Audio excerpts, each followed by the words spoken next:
Port medical college అన్ని వారే తెచ్చారంటున్నారా? ఏమండి, జనసేన కోసం ఒళ్ళు చించుకుని నానా సంకలు నాకినటువంటి జనసేన గుండికా లాంటి కార్యకర్తలకి ఎమ్మెల్యేని కాదని ప్లాన్ ఇప్పించలేనటువంటి ఆయన, అంటే ప్లాన్ ఇప్పిస్తాం చేత కాదు కానీ ఈ మూడు బందర్ ఎమ్మెల్యేని కాదని, అప్పుడున్న బందర్ ఎమ్మెల్యేని కాదని ఇవన్నీ నేను తెచ్చానంటే ఆఫ్టర్ ఆల్ ప్లానే. మున్సిపల్ కమిషనర్ పిలిచి ఏమయ్యా సక్రమంగా ఉందిగా ప్లాన్ ఇవ్వయా అని ప్లాన్ ఇప్పించలేని ఆయన జగన్ గారితో పాటు క్యాబినెట్ లో పక్కన మంత్రిగా ఉండి జగన్ గుండిగా ఉన్న నానిని కాదని, నానికి తెలియకుండా ఇవన్నీ తెచ్చేసాడు, నమ్మేసేయాలి. ఎవడే అమ్మాయికుడు? జనసేనలు అందరూ చెబుతున్నారు, జనసేనలు అందరూ ఏమో పెద్ద పోటుగాడి పనోడు అనుకున్నాం. ఏం లేదు, కబుర్లు తప్పితే మాటలు కోటలు దాటితే తప్పితే ఏముండవు. మసీదులకి, చర్చిలకి కోట్లు లచ్చలు చాలా ఇప్పటికి ఉన్నాయి. ఈ పాపం జనసేన కార్యకర్త ఎప్పుడు ఆ లిస్టులో ఒకటొకటి చేసుకుంటూ వచ్చేప్పటికి ఇక ఇతని ఇల్లు మామూలుగా అయిపోయినట్టు, ఇల్లు కట్టినట్టే లెక్క అని చెప్పినది ఉంది. ఎందుకు పాపం ఈ కర్మ అంతా ఎందుకు వచ్చింది జనసేన కార్యకర్తలకి? జెండా మోసి పల్లకి మోసి భుజాలు కాయలు కాసేసినాయి, భుజాలు కాయలు కాసినాయి. కొల్లు రవీంద్ర మోసి భుజాలు కాయలు కాసిన వాళ్ళకి ఈ ఇన్ఛార్జ్ ఒక నటుడు ఇన్ఛార్జ్ ఉండగానే ఇన్ఛార్జ్ సమక్షంలోనే మున్సిపల్ కమిషనర్కి కొల్లు రవీంద్ర గారు పడేయమని చెప్పాడు. సాక్షాత్తు జనసేన బందర్ ఇన్ఛార్జ్ ఉండగానే ఛాలెంజ్ చేస్తాను, ఇన్ఛార్జ్ ఉండగానే చెప్పాడు పడేయమని చెప్పని. దిక్కులేదు. మళ్ళీ డబల్ డ్రామాలు కదా ఇవన్నీ. అక్కడ మధ్యలో దరు, ఇక్కడ మధ్యలో దరు, అక్కడ తబలా కొడతారు, ఇక్కడ తబలా కొడతారు. కొల్లరవికి తబలా, ఇక్కడ తగల. ఏం ముందు ప్లాన్ ఇప్పించమనండి. తర్వాత పోర్టు మెడికల్ కాలేజీ పట్టా ఇబ్బాను. జగన్ గుండెకాయని, జగన్ క్యాబినెట్ లో మంత్రిని, నాకు తెలియకుండా నా అంగీకారం లేకుండా నేను చెప్పకుండా ఇవన్నీ వచ్చేస్తాయి రాష్ట్ర ప్రభుత్వం నుంచి. చేసేస్తారు జగన్ గారు. రెడ్డి గారు సీఎంలందరికీ రాసి, దక్షిణాది సీఎంలందరికీ హైబ్రిడ్ మోడల్ రాశారా? ప్రెస్ మీట్ కూడా పెట్టారు. నేనేమన్నానంటే నాకు అనిపించేది, రేవంత్ రెడ్డి గారు ముత్రాలు రాసి సంతకాలు పెట్టి ఇంత చేనేత పెట్టే బదులు మొత్తం ముఖ్యమంత్రులకు రాసి ప్రెస్ మీట్లు పెట్టి ఇంత చేసే బదులు దీనికంటే కూడా ఎక్కడో ఒక నారా చంద్రబాబు గారిని ఒక గదిలోకి గెస్ట్ హౌస్ లోకి పిలిచి ఏదైతే రాయలసీమ లిఫ్ట్ ఇరిగేషన్ ఎట్టా అయితే మాట్లాడి ఆపేయండి చంద్రబాబు గారిని తనకున్న పలుకుబడితో ఆపిచ్చేశాడో, చంద్రబాబు గారిని రూమ్ లో కూర్చోబెట్టి డీలిమిటేషన్ ఓటైపోకండి చంద్రబాబు గారు అంటే చాలు, ఇప్పుడు అయిపోయింది కదా. ఇంతమంది ముఖ్యమంత్రుల దగ్గరికి మన కర్ణాటక వాడికి రాసి, కేరళ వాడికి రాసి, మహారాష్ట్ర వాడికి రాసి, తమిళనాడు వాడికి రాసి, ఆంధ్ర వాడికి రాసి, అన్ని పార్టీలకు రాసి ప్రెస్ మీట్లు పెట్టి ఏం తిరగాల్సిన అవసరం లేదు. ఒకే ఒక వన్ షాట్. ఎట్లా అయితే రాయలసీమ లిఫ్ట్ ఇరిగేషన్ ని రూములోకి పిలిచి రేవంత్ రెడ్డి గారు చంద్రబాబు గారిని కూర్చోబెట్టి ఆపే లిఫ్ట్ ఇరిగేషన్ అంటే ఆపేశాడు కదా, అట్లాగే ఓటైపోక చంద్రబాబు అంటే ఆపేస్తాడు కదా. ఇంత చిన్న విషయాన్ని ఆయన మర్చిపోయి లెటర్లు ఇదంతా అనవసరం అని నాకు అనిపించేది. సమాచార శాఖ మంత్రి పార్థసారథి గారా ఏమంటారు? సమాచార శాఖ మంత్రి గారు జగన్ గారికి దోచుకునే విజన్ తప్పితే రాష్ట్రాన్ని అభివృద్ధి పరిచే విజన్ లేదని చెప్తున్నారా? 9,000 ఎకరాలు. ఏమండి, రాష్ట్ర సమాచార శాఖ మంత్రి పార్థసారథి గారు, ఆయన గురించి ఏం మాట్లాడుకుంటాం? ఆయన ఒక అద్దె మైక్ లాంటి వాడు ఆయన. ఇప్పుడు బందర్లో షామ్యానా కంపెనీలు చాలా ఉన్నాయి. కొల్లురవి మీటింగ్ అద్దెకి మైక్ పెట్టమన్నారు అనుకోండి, ఆ మైక్ లో కొల్లురవి ఏం మాట్లాడితే అదే వస్తుంది. అదే మైక్ తెచ్చి మా పేరుని కృష్ణమూర్తి కిట్టు మీటింగ్ పెట్టినప్పుడు అదే మైక్ తెచ్చాడు, అదే కంపెనీ వాడికి చెప్పి షామ్యానా కంపెనీ చెప్పాడు అనుకోండి, వచ్చి ఆ మైక్ పెడితే కిట్టు ఏం మాట్లాడితే అదే బయటకు వస్తాయి. పార్థసారథి గారు పాపం ఏం పడుతుంది, అద్దె మైక్కి ఆయనకి తేడా లేదు. ఆయన గురించి మాట్లాడేదేంటి? చివరికి సమాచార శాఖ మంత్రి ఎంత అంటే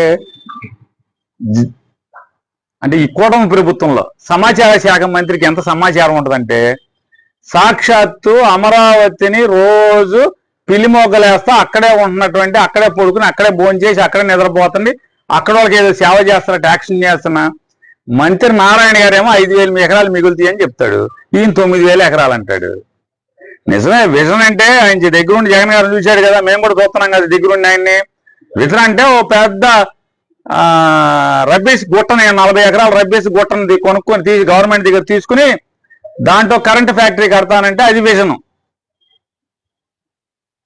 జగన్మోహన్ రెడ్డి గారు పోర్టులు కడితే 3 పోర్టులు, 10 ఫిషింగ్ హార్బర్లు, ఒక 16,000 స్కూల్స్ ని బాగు చేయటం, పిల్లలకి ఇంగ్లీష్ మీడియం విద్య నేర్పటం,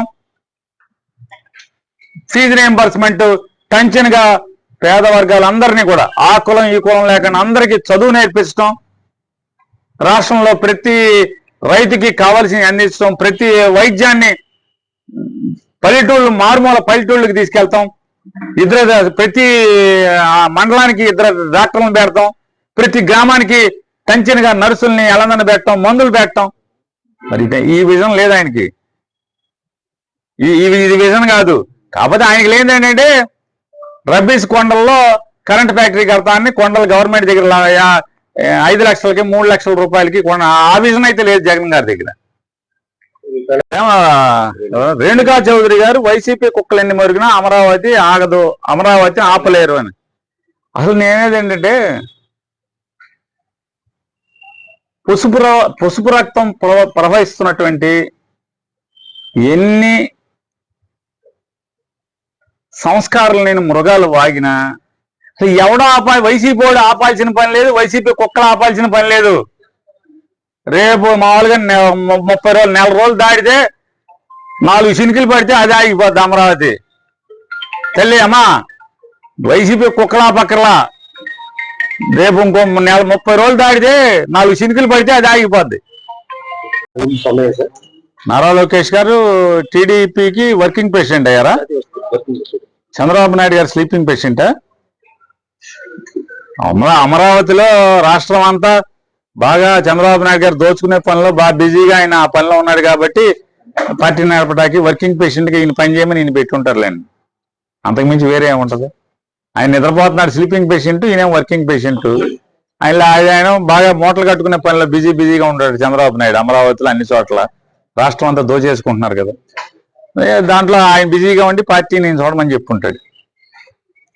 ఆ వీకెండ్ అంటే మచిలీపట్నం, విజయవాడ, గుంటూరు అని జగన్మోహన్ రెడ్డి ఇప్పుడు మాట్లాడుతున్నాడు. మేము ఎప్పుడో 2 ఏళ్ల క్రితమే సిఆర్డీలో పెట్టామని చంద్రబాబు నాయుడు గారు అంటున్నారు.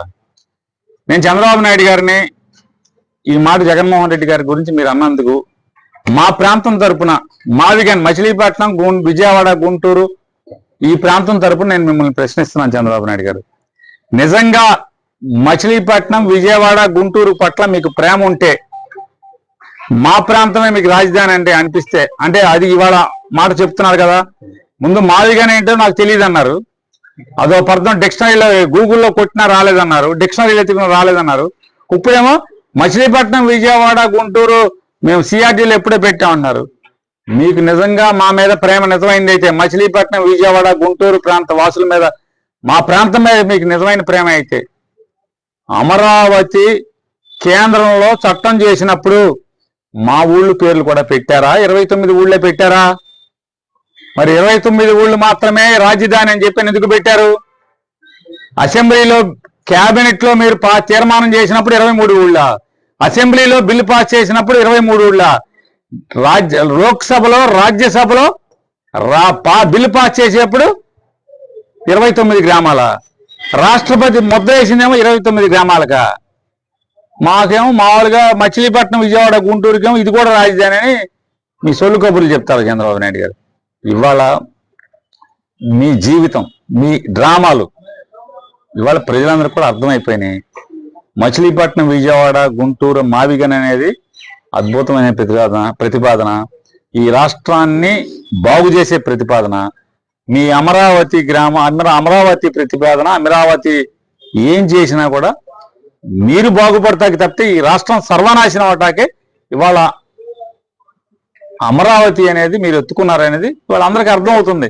మీరు ఎన్ని పిల్లి మొగ్గలేసినా మీరు దొంగ చట్టం తయారు చేసినప్పుడు, అంటే చట్టం అవసరం లేని చోట చట్టం తయారు చేసినప్పుడు, క్యాబినెట్లో, అసెంబ్లీలో, రాజ్యసభలో, లోక్సభలో రాష్ట్రపతి ముద్ర ఎక్కడా మచిలీపట్నం, విజయవాడ, గుంటూరు అనే ఊళ్ళు ఎక్కడా లేనకుండా ఉంటాయి. 29 గ్రామాలే రాజధాని అని మీరు ముద్ర వేయించినప్పుడు మాదెట్ట అవుద్ది రాజధాని?